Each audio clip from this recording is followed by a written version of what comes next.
Mesdames et messieurs, bonsoir et bienvenue dans votre magazine Le Parvis. Ce magazine qui traite les questions de la société en se basant sur la parole de Dieu. Ce soir, sur ce plateau, ensemble avec les hommes de Dieu, nous allons mettre fin à notre sujet que nous avons commencé il y a un moment sur les causes des divorces. Alors que nous étions déjà à la partie des causes des divorces de manière spirituelle parce que ça existe. Je sais que les gens ont appelé pour dire qu'il y a aussi des causes que nous ne comprenons pas et nous nous retrouvons et que nous nous sommes déjà séparés.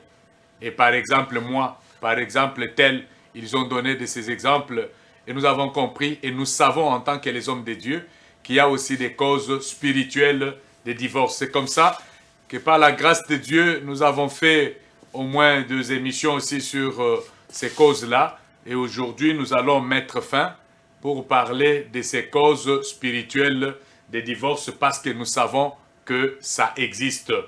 Mais avant cela, nous allons prier Dieu pour remettre ces instants entre les mains de notre Seigneur afin que le Seigneur nous conduise et que tout ce que nous allons parler puisse trouver de la place dans le cœur des enfants de Dieu et surtout, que le Seigneur puisse restaurer là où l'ennemi voulait déranger. Nous prions au nom de Jésus-Christ. Seigneur, nous te disons merci. Bénissons ton nom, Père, parce que tu es bon. Merci pour ta grâce, parce que tu nous réunis encore en ces lieux pour parler en ta faveur.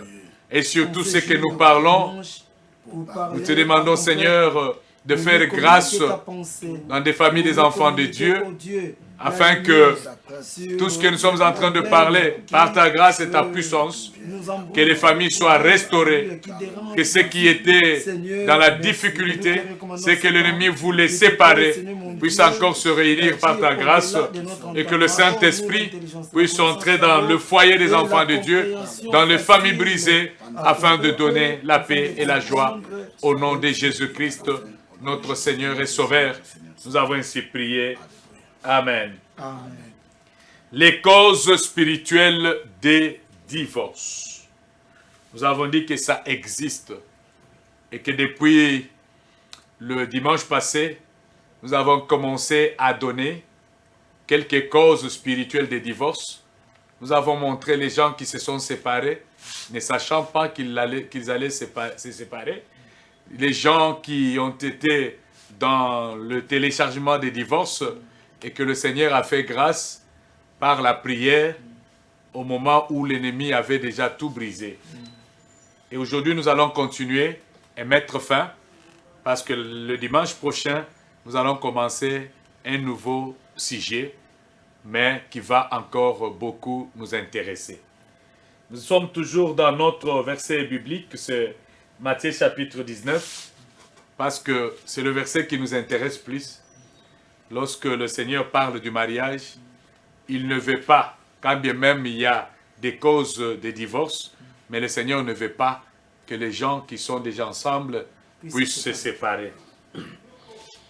Matthieu 19, à partir du 3e verset, la Bible dit, les pharisiens abordèrent le Seigneur Jésus et dirent, pour l'éprouver, est-il permis à un homme de repudier sa femme pour un motif quelconque?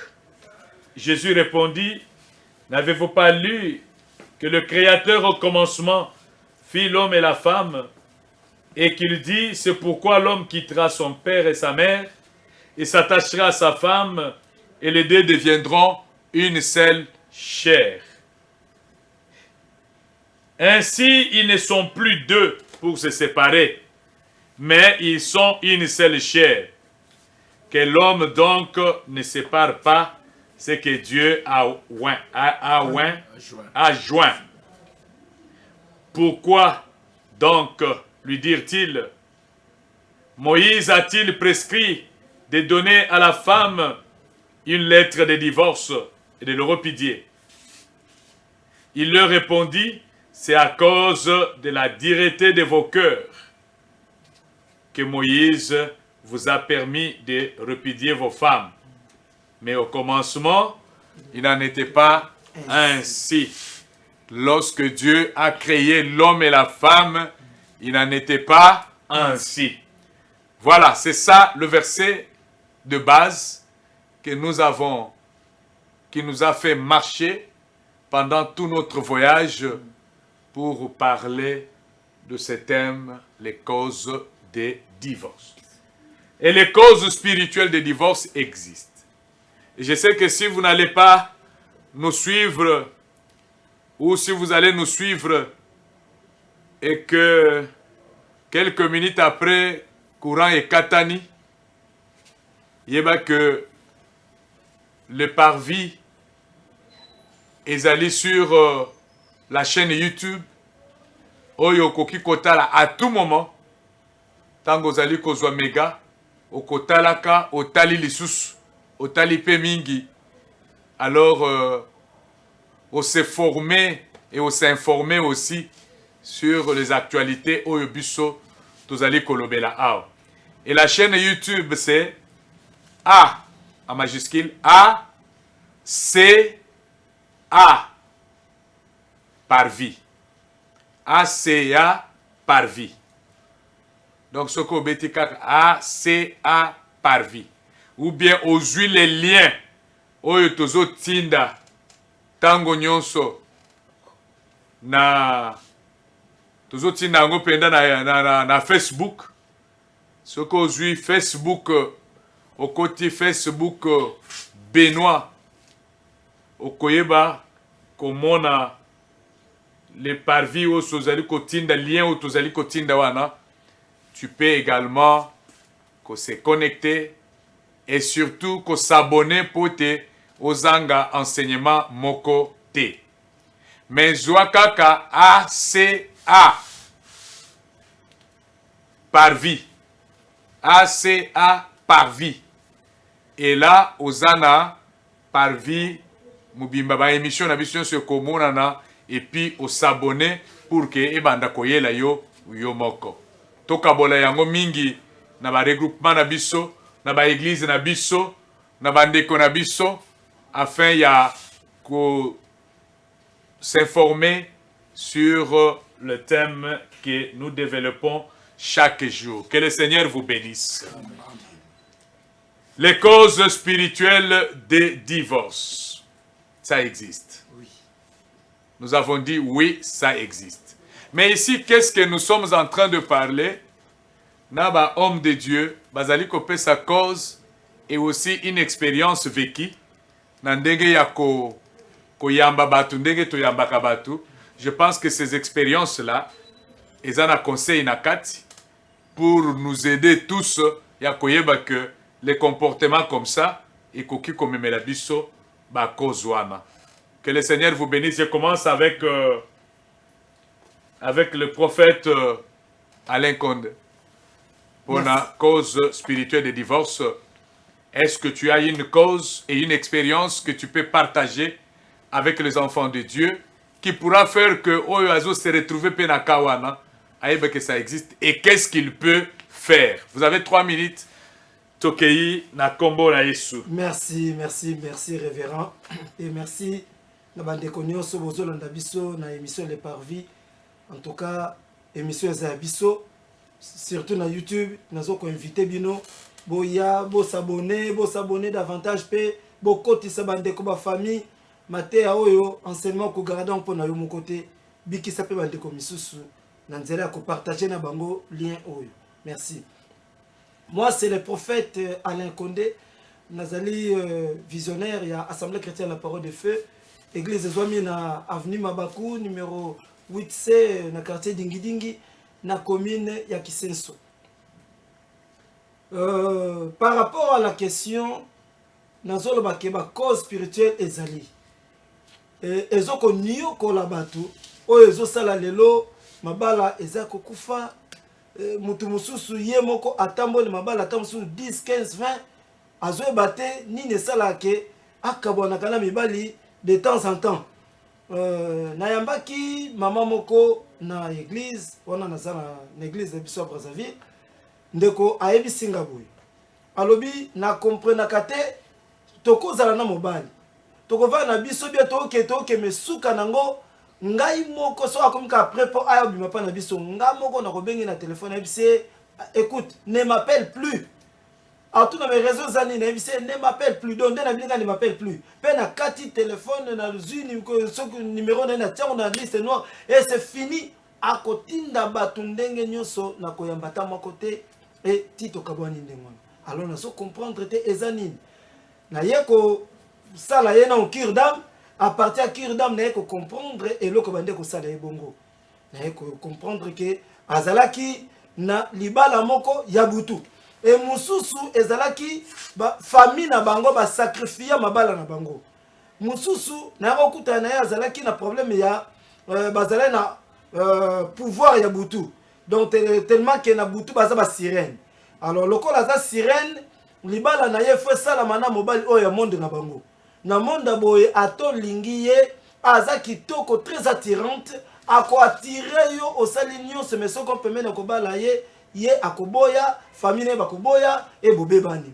Donc parmi ba cause spirituelle nena loba eza na batu oyo ba bengami mona moso bengami po azala mokonzi na butu na famille na ye basi ba préparer soit ba botama na famille ya ba chef coutumier ndenge baza na famille ba chef coutumier mutu oyo bakobala na ye il faut à correspondre na ba critères oyo coutume na bango ezosenga soki eza bongo te ata balingani ndenge nini quel que soit mbongo na yo quel que soit nyonso kosala po na ye ye bango ke soki ya koboya te famille ne mutu bakoboya donc bako compliquer yo mobali ti omona ke awa moyena kota lisusu eza te pe o abandonner na yo otiki donc ba cause spirituelle eza ebele o tozomona lelo ke mwana mwasi aza kitoko mais avant d'arapa na bango avant di pa na bango te po aza na posa libala te mais na butu kuna basi ba préparer il faut abala na mutu oyo azali na même makambo lokola bango na ndenga butu comme yaza kuna te ba kosala nyonso ba casser libala wana soit ba kopesa ye autorité diabolique soit ba kopesa ye molimo ya ba erreur akomi ko sala ba erreur moko oyo ezaki mobala koki ko supporter yango te mobala kopesa conseil ye ako changer te pour nanini parce que azali manipuler na force ya molili eza ba influence ya famille na bango mokona donc parlant de cause kutaminango OK yo mtokutaminango soki o sentir likambo oyo ezo sala maipai na yo ndeko oza na posa libala mozo comprendre te nini ezo sala ke libala ekabonaka bo kabonaka de temps en temps benga biso na numéro oyo tozo pesa yo kota na lien oyo et okuno ko ba coordonner na biso soit na ba adresse au biso to pesi bino ba différents éminents hommes de Dieu tozo leka awa na kati émission les parvis kuta na biso na ba adresse to pesi yo okoya to ko solola na yo pe to ko lakisa yo nini ko sala po obima na makambo yo yaya obenga mo vivre vie ya moi me ya butute soki okotika la kaka bongo ozwi soin na yango te okolekisa ta na yo nyonso pe suka nango okufi koko me pa na bino voilà. Amen. Merci beaucoup. Est-ce que, Pasteur Michel, Sokutana quand même na Mundimi Moko, Abiso Makambo, do Yozo Linga Basangana, Miazo Papa Ngana Lingi to Sangana. Hein? Tala Makambo mi baleur. Mi baleur. Frigidité. La femme est devenue frigide. Donc, azolinga rapport sexuel te soko tuni mwasi alobi nazo yoka gunango te nazo sepelisa donc nazo sentir te nazo ka posa nango te mais l'homme en veut mais la femme ne veut pas donc ils vont vous voir vous le pasteur parce que on va se séparer parce que ma femme ne veut pas aller avec moi ma femme dit la femme dit non, moi je ne vais pas aller, c'est pas parce que je ne vais pas. Mais nazana gunango lisusu. Deuxième, je vais donner parce que vous allez circuler là. Oui. Deuxième, parce que c'est parmi la question. Oyo ba bengi ba yebisinga. Mususu a bengi a lobby. Papa, ino bo lobby tant bozo balisa batu bo balisi batu po bakende babota n'est-ce pas maintenant soki ngai banda na ye toko bota te nous sommes allés à l'hôpital, les athées qui sont l'hôpital. Les athées qui Moubali aza malamouté nambetu, aza bien nambetu, aza bien nambetu. Mais le problème c'est que tous les hommes nous sommes allés à l'hôpital. L'hôpital babi bokobota, maramunyo c'est bien. Mais nous, tout ça n'a pas été. Ngas comme Moubali, nana posa bande. Moi si peux à lobby, ceux qui ont marambo et pas na bango. Ngape na zana posa ya. Tolingani men biso ce problème na biso yangwana. Ce que bazo ya et pas na yo pasteur. Les deux problèmes là. Baza wana bazo tala yo. OK, merci beaucoup pasteur. Ngai comme mon angeza pasteur, naza pasteur Michel Mpoyi, naza responsable de l'église Les Bénis de l'Éternel, les alliés na avenue Télévision numéro 8 na Kingabwa. Kingabwa point chaud côté à terrain, tozawana. Tosambelaka mardi, mercredi, jeudi, vendredi à partir de 17h, dimanche à partir de 8h. Bon, ma question yo ezali mutu ya mingi. Biso to sala musala nzambe to kutana makambo ebele. Donde papa Benoît Zoloba nazomona ba témoignage be na mutu na ngai ezoleka na bina pono wapi. Na nalingi na lobelo moko tana kolobango des fois eko kamusa yo. Vie ya bato na ba réalité belé. Biso na kati ya musala nzambo yo. To kutana makambo susu oyo des fois okoko talo tu te poses tu te dis qu'est-ce que ça na mokila bato oui. Le ténèbre existe. Et Jésus-Christ a dit le monde entier sous la puissance du malin. Donc, je me rappelle, il y a une sœur de notre église, une sœur et un papa aussi. Balana, Bazana, Banami, Balé, mais après, Bazaï a un problème, il y a Kobota. Mais chaque fois, toujours qu'il y a un Kokata Makambu, c'est Razolingamba et Nambetute. Donc, ils habitent Mbébélé. Donc, la sœur ne voulait pas l'homme sur les lits. Et des fois, c'est le Bika, Yepe Moubale, Angope, tout ça. Donc, c'était toujours comme ça. Mais un jour, le col a un peu compliqué. Zemi sera zumi il faut tailler la moulaï. Le col moi est zemi. Tant à zemi, à quel hôpital, le médecin va le dire que zemi bandi ma bé faut balongolango. Alors, Mobali, c'est un intellectuel, à quel hôpital, à l'objet, bon, le ballon pour mes athées, moi, c'est jamais. Ngal, le qu'on a zemi n'a pas, c'est pour te balayer, balé, oyopé. Balongolangote. Mobali, le roi balongolangote, tu vois que les bons côtés photos tianzambe. Nous devons mettre Dieu devant des photos intéressées Moussala Nzambe. Babengi ngai na ke nanda kuna oki témoigner na oki makamnyos bataille singa mikanda. Là il fallait prier pour mettre Dieu à kotia Nzambe ko associer Nzambe. Ba ebisa que soko lingi obota mwana oyo ezana 20% ya 10% ya réussite. 90% ya grossesse aussi mbate. Et puis il faut kota na hôpital batio makolo likolo ti mukolo yo okobota. Alors, la sœur aussi a refusé catégoriquement. Elle a dit non, to sambela. Papa nangai, to sambela, nanda kouana, to prier. Bande kouana bazui offrande. Na bango, balobi, il faut to associer prière na bi son offrande. Nous ont donné l'offrande. Et puis, nous sommes partis. Yoka li kambo, lali na butu. Papa, comme na posa poussa na pena sœur. Sœur aboyi. C'est Raboyi, bon, le Raboyi, papa Lali, c'est pas Lali, moi pour c'est une soyez. Et la Bible dit, Dieu parle tantôt d'une manière, tantôt d'une autre, pas des visions, des rêves. Papa tant Lali a moni mobali mon quoi koti nanda. Là c'est dans une vision. Je crois que bah la l'église Bible solo parce qu'il a appelé ça témoignage dans l'église. Et abi papa na a moni mobali moko mbinga koti na nanda na chambre. Force. A kota a koti. Azobisa mobali wana ke oza mwasi na mbali te mwasi na ote mwasi nanga mwasi na to ote bana na bale na mbongo mwasi babisa mwasi nanga tuna yo ebiso mwasi nanga. Alors na ebisio ekomi discussion ya mobali wana na frère wana bitumbe bandi bitumba wana kana ndoto bitumba papa frère asali ndenge nini abimisi mobali wana na ndako akangi porte wana kana ndota ko porte azongi sikoyo asengi basangana na nzoto sera sani ni andimi wana kana ndoto andimi Ça, c'était la force de la prière qu'on a fait dans la maison. D'accord. C'est Randimi. Parce que 5 autres qui Kanandoto. Donc, tu frère qui est Moussa. Tant que Moussa là, bah, on bengue la téléphone que moi, si na moutboko et nanda, kwa zo beta mona nenga usaranate. Tant que zone mbangu, a kuti peda, papa na zo beta moi, c'est obete pour nani, parce que, andi magba 500 autres na. Oko bala moi si ma moi si note moi si abata. Wana nyoso wana Kanandoto. Kanandoto.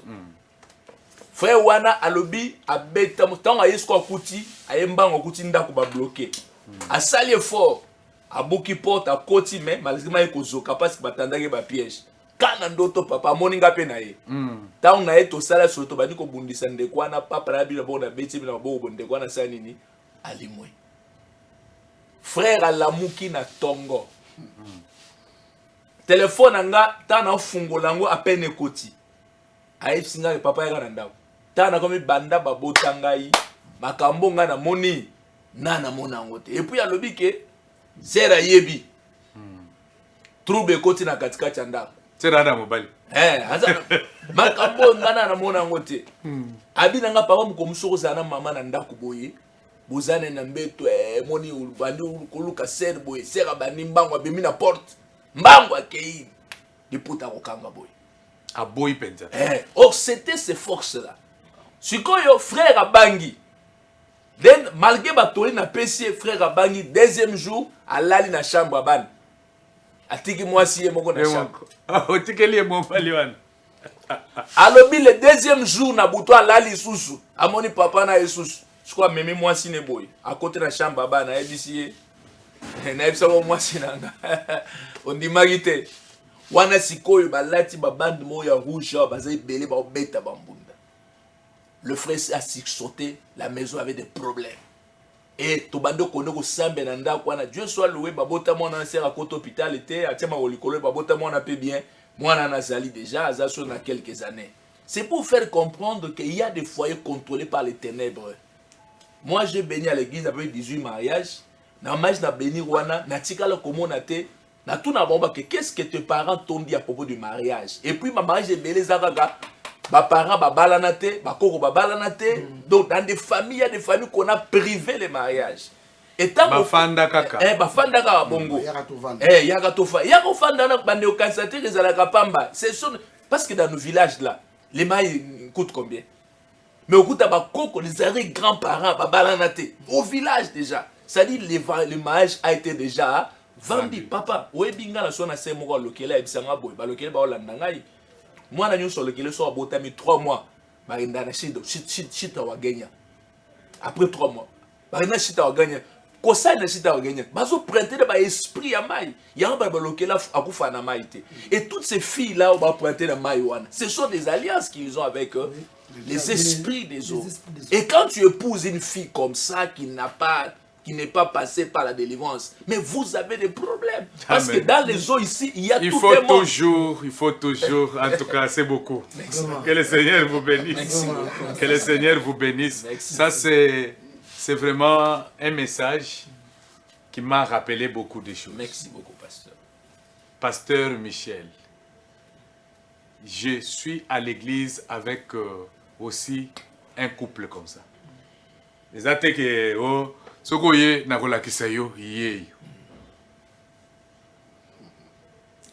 Azali, c'est une femme de l'Équateur. Azasuki Ngombe, quelque chose comme ça. Ah oui. Babanda Koya na intercession na biso mardi parce que nous le mardi nous avons l'intercession du pasteur. C'est le jour où je reçois dans une équipe nangai tout ça la intercession na bureau nanga à l'église toko sambela toute la journée ti na ere culte tout ça la à partir de 12h toko sambela na biso ti 17h to bimi de ere culte zobana.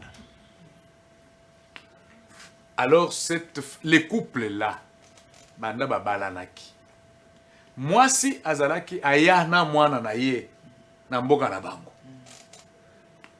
mwana na sakoli. Après mwana wana atikala ko bota susite mwana wana abota kiye quand elle était encore petite. Mais ce qu'on a eu ko bala un monsieur de Bakongo. Bakobota te. Maintenant, tango tozali koya ko sambela pona bango. On voit toujours à côté.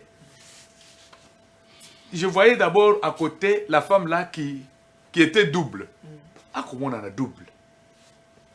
Ou soit vous voyez à côté, il y a un homme. Oh, Azali Moubaliote. Je l'ai appelé. Toi, tu as des choses qu'on a fait sur toi. Aye kobete la gali solo. Alobi.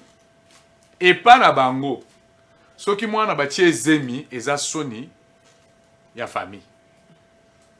Ce qu'on a soni wana bakendaka kobalisa ye nzoko. Babalisi ye nzoko. Donc, ye abanda okende classe à se retrouver na zemi. Baboti na ye, oyo zemi boy, ce ko batomboka balobi, mwana na yo zemi, na ndako mwana mukeboy. Ale basala seremi bake kobalisa mwana wana nzoko. Bake na eka na zamba bamoni nzoko. Ni babona nzoko wana. Babandi ko sala ba cérémonie epa na bango, balobi babalisi ye nzoko. Ça veut dire que na bomoto boye mutu mususu akoki ko bala ete oui azwa mwana. Gloire soit rendue à Dieu. Nous les parlons parce que c'est l'équipe. Et nous avons prié, mais c'était pas facile. C'était pas facile, mais gloire soit rendue à Dieu parce qu'aujourd'hui babota. Maintenant baboti, je pense que babandi ko ya les sous. Parce que baboti ka mwana wana, moi stérilité wana et bandi les sous. Nous sommes dans les processus de prière. On vous dit que les choses spirituelles existent. Il y a des choses qu'on a fait même par les parents. Oui. Mais vous ne savez pas, vous étiez des enfants, oui, qu'on a fait par les arrière-grands-parents. Vous n'étiez pas là, même vos parents ne connaissent pas. Mais ces choses-là peuvent avoir des répercussions sur vous. Oui. Écoutez, lorsqu'on parle de la malédiction et de la bénédiction, on parle des générations. La malédiction peut aller jusqu'à la 4e génération. Mais la bénédiction de Dieu, c'est toute la vie. Et lorsque vous avez peut-être na 4e génération, des choses qu'on a fait là, c'est après la 4e génération que Bola Mweko Mona. C'est pourquoi lorsque vous vivez des choses comme ça, dans le mariage, le Seigneur veut que Batouba la ini, mais lorsque vous êtes menacé, il faut chercher Dieu. Il n'y a pas une autre solution. Il ne faut pas aller chercher des féticheurs. Parce que l'eau est salamawana, les amis wana. Mais il y a qu'à Nzambe parce que Dieu est en dehors de ce que vous vivez. Alléluia. Pasteur Pierre, que le Seigneur vous bénisse. Amen. Merci beaucoup. Je Pierre Chami, Naza visionnaire. Il y a l'église Ensemble des disciples restaurés Ader. Et Zomi na Aveningo numéro 53. Bakoyoka yote, hein? Mungongo na yo ekiti. Aveningo numéro 53, quartier Kingabwa, référence Koweït. Tozawana chaque mercredi à partir de 16h30. Chaque vendredi 16h30, dimanche 9h. Et tout là qu'on profite pour inviter dans le séminaire.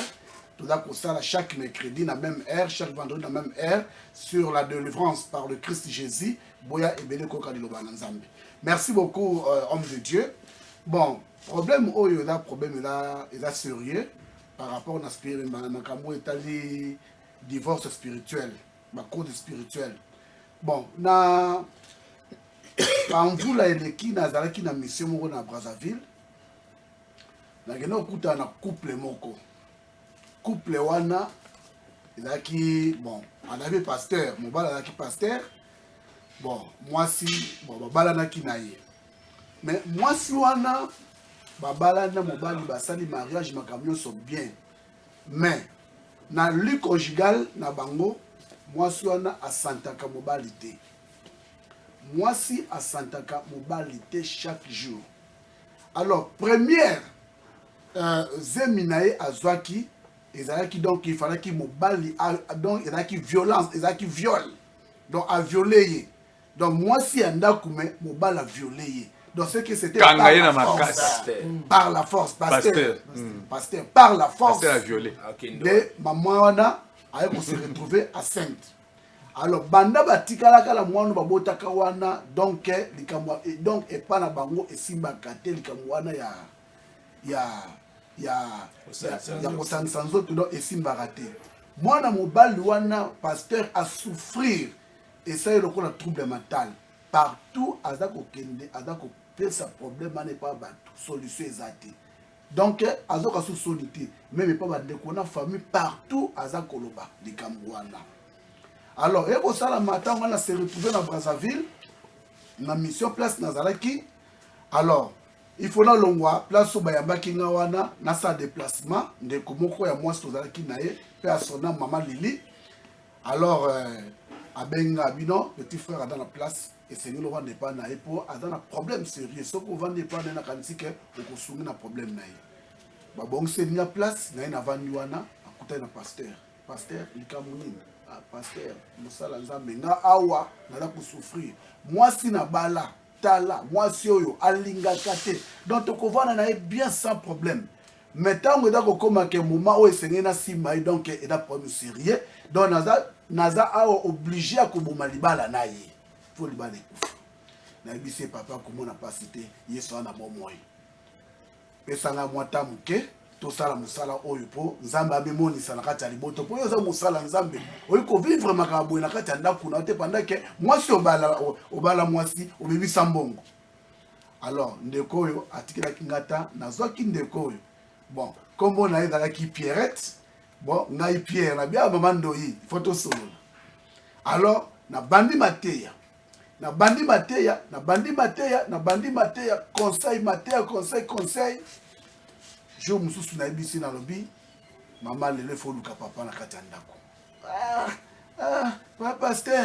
pasteur nga papa nalobi na ye lelo yo sala devoir wana soki osala devoir wana totala eloko nzambe akosala bien aimé mokolo wana mama wana ayokaki toli wana prière esalami ye nde alukaki papa ntango aluki papa jour wana nde ezalaki délivrance na bango jour wana à partir ya wana libala continue baye kobota mapasa bacontinue na libala na bango donc eloko na naloba ezali ke par rapport na sujet toza kolobela bien aimé baréalité ezali ebele na kati ya mariage baréalité mpenza ezali ebele mais ya motuya ezali beaucoup plus kozonga pembeni ya nzambe il faut kozonga pembeni ya nzambe koluka elongi ya nzambe kokende pa nganga te kokende na baconseil ya mokili te bakamaradi nao bapesi baconseil ya mabe mobali oyo aza mobali oyo nzambe apesi yo mwasi wana aza mwasi oyo nzambe apesi yo alors baproblème oyo bozokutana nango beaucoup plus ezali mpe spirituel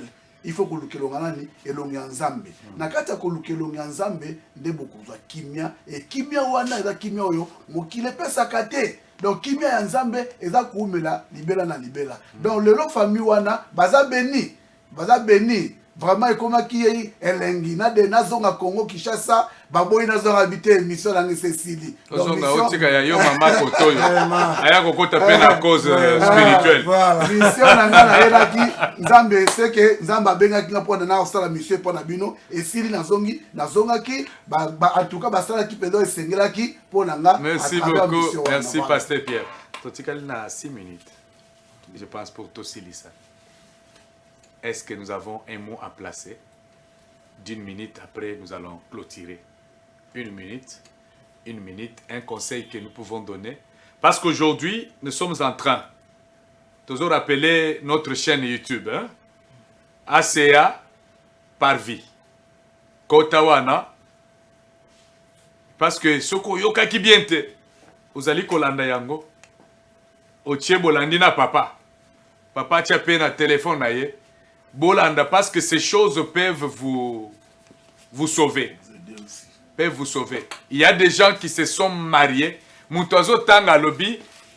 Oh, ils ont 4e mariage d'anga. Yo n'a papa. Mariage c'est une seule fois. Comment yo comme na 4e mariage? Tu au robe na 10e mariage. Mais si mozo tikanin. Ozo tikanin. Il y a un son. Oye kotika la na simawana. Ezo ganga na génération ezali koya. Quel conseil on peut placer na mwana na nzambe nyonso mutu nyonso azolanda biso à ce qui concerne le divorce et les causes qui en découlent? Quels sont les conseils? 1 minute, to couper sa conseil, to clôturer. Prophète, bato balandi biso mais sikoyo tozoloba ke tozokata tozosilisa c'est les causes des divorces. Et je pense peut-être tokosadere na bana na nzambe o bazolanda biso bato bazolanda biso parce que tozosala émission pour na bango soki babengi balobi te bokata te na obenga bino ko yebso bino boya surtout continuer. Alors conseil. Merci. Comme conseil na kopesa na ndeko. 1 minute. Molimo eza molimo. Oyo yaki na molimo basenga yango te meyara koya. Alors lolenge moko akobika nango ezali kozala na oyo azali kola milimo ndi Yesu Masiya. Kopesa vie na yo epai na Yesu. Tozwi exemple ya pasteur ndenge apôtre Pierre a kopesa témoignage que pasteur déjà. Sikoyo akosuka wapi. Donc komema mokumba yo moko so mono kokite baninga bazali tozali poto sunga bino. Benga biso kutana biso po ba cause ezebele et tozala ba conseil bela ko sunga yo memo kusena ko ebisa yo développer intimité na Yesu po ba divorce mingi salami par rapport soit ya caractère tellement que so lembi na comportement moninga et bebisi yo motema o côté si maman na fragilité ba raison ezebele to rakotanga nyonso te po télévision za ngonga mais to kosenga na yo okangama na Yesu. Merci beaucoup. Boyokana lisolo mama luko yeba nini papa lingaka papa yeba nini mama lingaka ensemble ceux qui ba mbebe zali bobongisa boluka ba témoin ebele te libanda ba conseil ebele te libanda bino moko na Yesu na pasteur et solution kozoma. Pasteur Pierre, conseil. Merci. Naba biso ba tutozoko tala bino. Oui, c'est encore possible. On a coupé son conseil. On a couple nyonso basi ba se divorcer. On a différentes causes autour du kolobela depuis tout ce temps autour de ici émission na biso jusqu'à présent. On a coupé sabino boy bino nyonso ba bossa déjà ba divorce par ignorance. Il y a ba élément nyonso autour du kolobela émission oyo. Na sengi bino bozongana. C'est encore possible. C'est encore possible, maman, Luka papa, papa, Luka maman, yo mutozi occasion kolanda émission na biso depuis ba série nyonso tout ça, c'est pourquoi quand na YouTube na ACA le parvis au komona na biso okolanda ba série nyonso ya émission oyo et couper sous conclusion moko. Maintenant conclusion on a pesi comme conseil ezali bozongana puisque ba raison to lobi oyo eza raison o esali ke mariage na bino e kabwana. Mais droit to lobeli yango bozonga na raison, bozonga na bomoko, tokosunga bino toujours na. Pasteur Michel, 1 minute conseil. Dieu soit loué. La Bible dit en réalité dans l'homme c'est l'esprit. Donc l'esprit contrôle tout. Donc et puis na osenga na ba na nzambe nzamba bina mukanda na Jérémie alobi Jérémie chapitre je crois 33 verset 1 3 bi invoque moi je te répondrai, je t'annoncerai de grandes choses, des choses cachées que tu ne connais pas. Donc il faut que Lukanzambe makasi. Quand tu te mettras à prier, Lukanzambe nakati ya losambo, Dieu se mettra à se révéler en toi. Kota lisaba cause spirituelle oizo kanga libala na. Il y a des familles qui sont contrôlées par des géants, des esprits. Ils ont le la Gédéon, balobi hôtel ya nani ya bal et tongama gi nanda wa tata na. Donc dans chaque famille, il y a des hôtels où ils tongama où c'est privé de mariage. C'est ainsi qu'il faut beaucoup prier que luka église o izana nguya na nzambe tongami na loba na nzambe ko luka nzambe. Je pense que on s'en sorti pasteur on a betel solo pasteur pe passer la pomme spirituelle, vous comprenez? Oui. Donc on doit échapper na ba dossier yo azate luka le sungi na nzambe. Merci beaucoup. Moi c'est pasteur Benoît de l'Assemblée chrétienne l'adoration, l'église sur l'avenue Boulungu numéro 48 bis à la commune de Ngaba. Tozali awate pona kosala une publicité pour faire, mais c'est pour s'entraider. Ozana ba problème oyo approche. 48 bis avenue Boulungu Ngaba Yaka Tokosola. Le pasteur est là chaque mardi de 12h à 19h, le pasteur est à l'église. Et culte Tozanango, mardi, vendredi, 17h à 19h. Et puis le dimanche, 9h à 11h. Alors, un conseil que je voulais donner par là, conseil dengue, pasteur Balobi, et surtout beaucoup plus spirituel. Mais moi, je te donne aussi un conseil pratique. Na oyo obalite, sambela nzambe, mi pesa mingi pa nankolo, pour que le Seigneur te donne un mariage, mais un bon. Yo oyo so bali, de quelle manière obali, tala tango zo la nanda kuna yo, kotala ka mirte. Omonde ulala kana mbetu, bolali mwasi na mobali wana. Opesa na mikongote. Botalana. Quand vous dormez, bodala botalana. Parce que tant que vous pesa mukongo na mobali otali mur, donc ozo zo ya zana mur wana. Tant mobali pe azo pesa yo mukongo atali kuna, azo ya mpe azo ya kuna wana. Botalana. Deuxième conseil, écrivez dans vos papiers, botia na ba chambre na bino, au commune à mur, que les problèmes, il faut les terminer. Pas les parler, les laisser, mais les terminer. Bokomi na ba mur, 4 murs nyonso ya chambre wana. Bokomi pe na cuisine. Oh yo maman osale la mingi. Les problèmes, il faut les terminer. Papier avec le marqueur. En grand caractère, les problèmes, il faut les terminer. À chaque fois que vous avez un problème, cette mention-là va vous interpeller. Parce que lorsque vous ne terminez pas les problèmes, il reste le problème. Mais lorsque vous le terminez, il devient une solution. En ce moment-là, dans la difficulté, terminez vos difficultés, vos différends ensemble, vous verrez que le Seigneur sera avec vous. Que Dieu, des esprits, de prophètes, vous bénisse. Amen. Le Dieu qui restaure le mariage, vous bénisse. Amen. Le Dieu qui a donné le mariage, vous bénisse. S'il ne vient pas, nous allons encore nous revoir les dimanches prochains, à la même heure et sur cette chaîne RTGA. C'est pourquoi nous bénissons la chaîne RTGA et nous bénissons la haute hiérarchie de cette chaîne et Nabande Konabiso Nyonso Bazali Kosala Awa qui nous aide à produire ces belles images. Si nous n'avons pas à vous donner, le Dieu Tout-Puissant a quelque chose à vous donner, qu'il vous bénisse. Amen. Au nom de Jésus-Christ. Amen.